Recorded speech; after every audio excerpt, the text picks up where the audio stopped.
Вгадайте, кого це я для вас знімаю. Це плиска. Місцева наша пташечка. Погляньте, яка красуня, який в неї граційний хвостик, збирає на березі залишки їжі. Так близько до мене підійшла, зовсім не боїться. Чує, що я розмовляю і зовсім не боїться. А он Богдан з дідусем уже йдуть, вже покупались.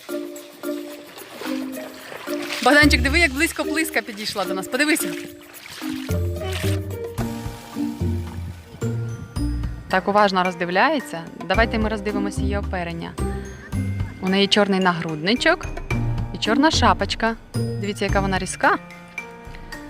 Як вона швидко переміщається з місця на місце. Зверху вона сіренька, а животик в неї білий.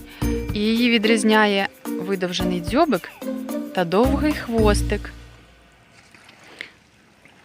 За моєю особистою версією, це одна з найгарніших пташок України.